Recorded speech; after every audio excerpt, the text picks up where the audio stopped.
नमस्कार मित्रों। ट्विटर ने बीते दिनों भारत के vice president honourable mister M Venkaiah Naidu ji के ट्विटर अकाउंट से ब्लू टिक हटा दिया था। मतलब उनका ट्विटर अकाउंट अनवेरिफाइड कर दिया था। उनके साथ साथ भारत के राष्ट्रीय स्वयंसेवक संघ के सरसंघ चालक मोहन भागवत जी के ट्विटर अकाउंट को भी अनवेरिफाइड कर दिया था। उनके ट्विटर अकाउंट से भी ब्लू टिक को हटा दिया था।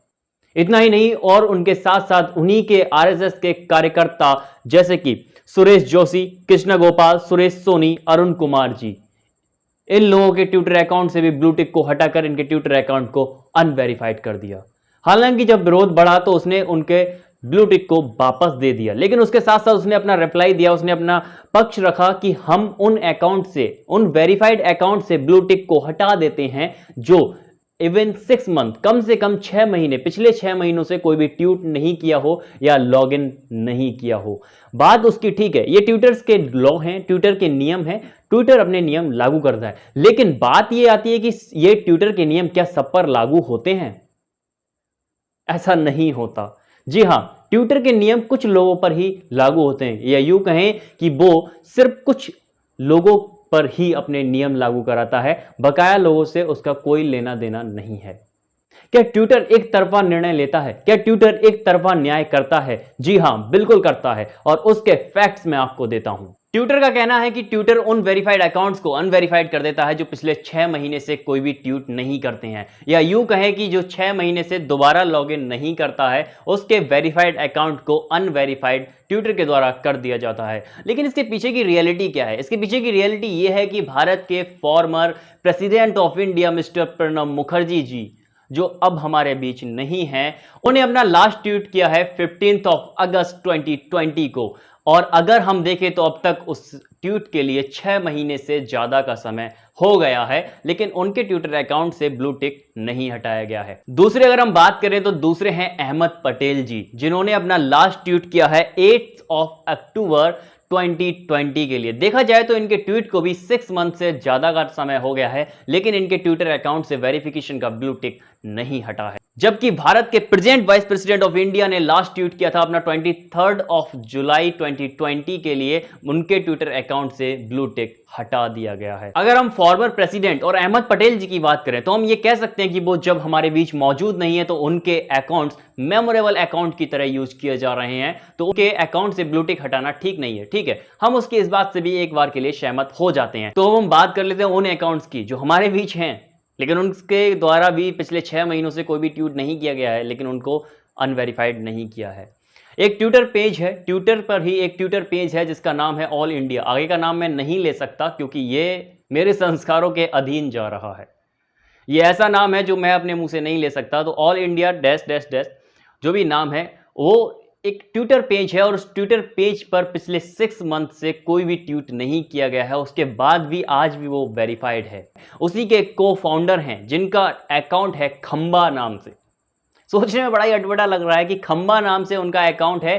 सेम सिचुएशन उनके अकाउंट पर भी है। उनके अकाउंट में भी पिछले 6 महीनों से किसी भी तरह का कोई भी ट्वीट नहीं किया गया है। उसके बावजूद भी उनका ट्विटर अकाउंट वेरीफाइड है, उस पर अनवेरिफिकेशन का टैग नहीं आया, या ऐसा कहें कि उनका ब्लू टिक नहीं वापस लिया गया है। अगर हम ट्विटर की अकाउंट को सस्पेंड करने की बात करें कि वो किन के अकाउंट्स को सस्पेंड करता है, तो कंगना रनौत, जिन्होंने बंगाल में हो रही वॉयलेंस के ऊपर आवाज उठाई थी, तो उसको उसने कह दिया कि यह ट्वीट ट्विटर के लॉ के अकॉर्डिंग गलत है, और उन्होंने उसके अकाउंट को उनके अकाउंट को डिलीट कर दिया, बिल्कुल डिसमिस कर दिया।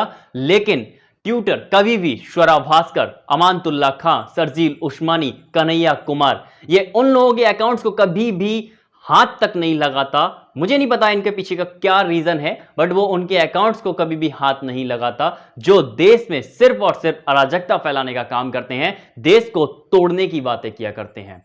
सरजील उस्मानी एक ऐसा व्यक्ति जो हमेशा जब भी मुंह खोलता है सिर्फ और सिर्फ जहर उगलता है, वो जहर के अलावा कुछ भी नहीं बोलता। खासकर वो हिंदुओं और हिंदुत्व को टारगेट करके चलता है। उसके ट्विटर अकाउंट के साथ किसी भी तरह की छेड़खानी करने की हिम्मत ट्विटर के अंदर नहीं होती, जबकि उसके कई सारे ट्वीट ट्विटर के लॉ के अकॉर्डिंग गलत होते हैं। फिर भी वो उनके ट्विटर के साथ में छेड़खानी नहीं करता।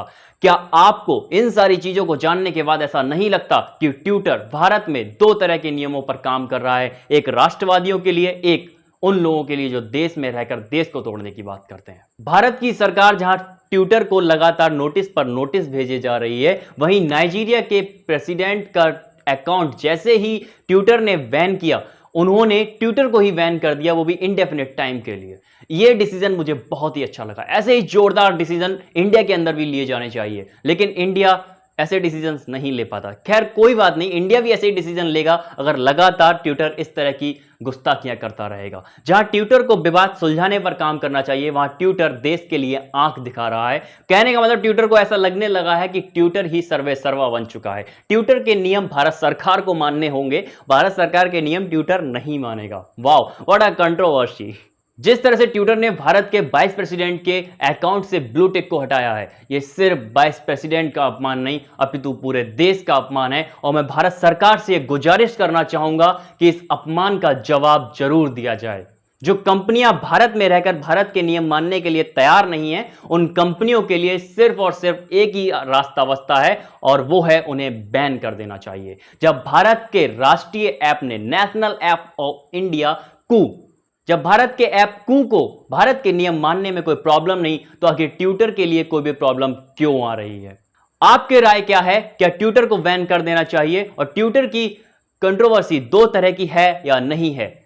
आप बताइए, आपकी क्या राय है? कमेंट सेक्शन में बताइए। वीडियो पसंद आया हो तो लाइक कीजिए, शेयर कीजिए, और अगर आप चैनल पर नए हैं तो चैनल को सब्सक्राइब कीजिए। अपना फीडबैक कमेंट सेक्शन में जरूर दें। जय हिंद, जय भारत। मिलते हैं एक नई कंट्रोवर्सी के साथ बहुत जल्द।